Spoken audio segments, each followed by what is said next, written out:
আজকে আমি হচ্ছে কেক ডেকোরেশন করব আর তোমাদের সঙ্গে একটু গল্প করব। আমার অবশ্য এই যে কেক বানাটা এটা আমার মানে এই যে দেখো কত সুন্দর হয়েছে। আমি কিন্তু কোথাও শিখিনি, কোথাও এই করিনি, আমার এটা শখ থেকে যে আমি কেক বানা শিখবো। আমার খুব আগে থেকে অনেক ইচ্ছে ছিল, তাই আমি এই কেকের কাজটা শুরু করি। হুম। তবে করতে করতে যখন সবার কাছে প্রশংসা শুনলাম, তখন এটা আমি প্রফেশন হিসেবে নিলাম। এখন আমার করতে ভালো লাগে। তোমরা দেখো, সবাই দেখো, আমি সবসময় কেক করি, আমার ভালো লাগে।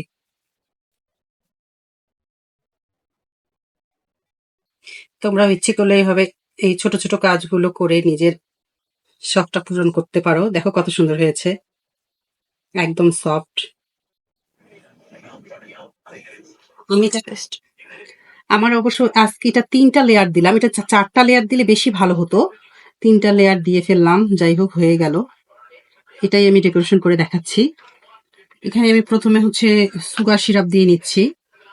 এই সুগার সিরাপটা দিলে হয় কি, কেকটা অনেক সফট হয়। এটা কি কি দিয়ে বানিয়েছি এর আগেও আমি ভিডিওতে বলেছি, তোমরা দেখলেই বুঝতে পারবে। অবশ্য আমি এখানে পানি দিয়েছি, তোমরা ইচ্ছে করলে এখানে দুধ দিতে পারো, দুধ দিয়েও এটা তৈরি করতে পারো। মানে কথায় আছে না, যত গুড় তত মিঠে। মানে এটা তোমরা যত বেশি জিনিস দিবা তত টেস্টি হবে, তত সুন্দর হবে। তারপর আমি যেখানে ক্রিম তৈরি করে রেখেছি, এখন এই ক্রিমটা দিব। আসলে একেবারে ছোট কেক তো, ছোট কেক আমার কাছে ছোট কেকের চেয়ে বড় কেক করতেই বেশি ভালো লাগে, মজা লাগে।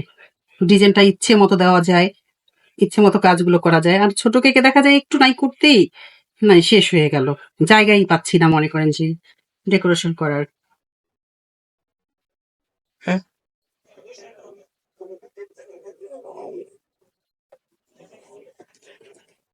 এখানে ওইটা দেওয়ার পর আবার সুগার সিরাপ দিয়ে নিব।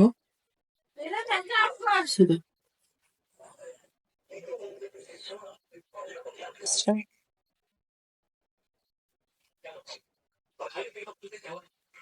আসলে কি ডিজাইন দিব সেটা মনে মনে ভাবছি আর কাজ করছি। কারণ যে এটা দিয়েছে আমাকে অর্ডার, সে আমাকে কোনো ডিজাইন দেয়নি, বলেছে যে আপনি আপনার ইচ্ছা মতো ডিজাইন দিয়েন।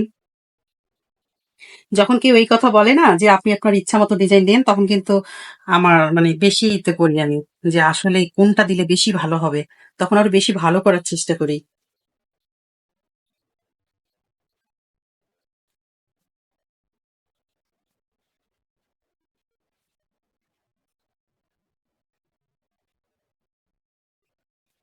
আর আজকে সারা দিন মানে বিদ্যুতের এমন অবস্থা, আমি তো ভেবেছি যে কেকটা দিতে পারবো কি না, খুব টেনশনে পড়ে গেছিলাম।